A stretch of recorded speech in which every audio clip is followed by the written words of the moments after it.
Hello everyone, let me introduce myself. My name is M. Nabil Hafiz from the Accounting Study Program. This time, I will explain the material about asset.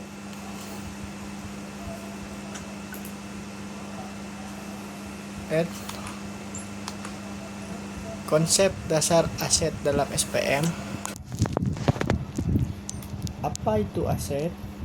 Aset adalah sumber daya ekonomi yang dimiliki atau dikendalikan organisasi untuk menghasilkan manfaat di masa depan. Dalam sistem pengendalian manajemen atau SPM, aset digunakan sebagai basis evaluasi kinerja bagi pusat investasi atau investment center. Jenis aset dalam SPM ada 3, aset operasional atau mesin, gedung, peralatan. Yang kedua, aset keuangan, kas, piutang, investasi. Yang ketiga, aset tidak berwujud, merek dagang, lisensi, goodwill, ataupun sistem IT. Pengukuran aset dalam pusat investasi. Mengapa sih kita aset itu perlu diukur? Yang pertama, untuk menilai efisiensi penggunaan modal oleh manajer divisi. Yang kedua, untuk menentukan tingkat pengambilan investasi atau ROI dan kinerja laba relatif terhadap aset. Prinsip dasarnya, aset harus diukur dengan metode yang konsisten agar hasil evaluasi antar divisi dapat dibandingkan secara adil. Metode pengukuran nilai aset dibagikan menjadi 3. Yang pertama, biaya historis atau historical cost. Nilai aset dicatat berdasarkan harga perolehan awal dikurangi akumulasi penyusutan, mudah dan objektif. Yang kedua, biaya pengganti. Biaya pengganti atau replacement cost. Nilai aset diukur berdasarkan biaya untuk menggantinya dengan aset baru, lebih relevan secara ekonomi. Yang ketiga, nilai buku bersih, net book value. Nilai aset setelah dikurangi penyusutan, umum digunakan dalam laporan manajemen. Hubungan pengendalian aset dan pengukuran aset. Peran aset dalam sistem pengendalian manajemen. Aset menjadi objek pengendali dan penilaian tanggung jawab manajer investasi. Manajer harus mampu menggunakan aset secara efisien dan produktif, menjaga nilai aset agar tidak menurun, meningkatkan return on aset sesuai target perusahaan. Dalam SPM, pengendalian aset bukan hanya pelaporan keuangan, tetapi bagaimana aset mendukung pencapaian tujuan strategis. Indikator pengukuran kinerja berbasis aset. 3 ukuran kinerja utama. Yang pertama, ROI, return on investment.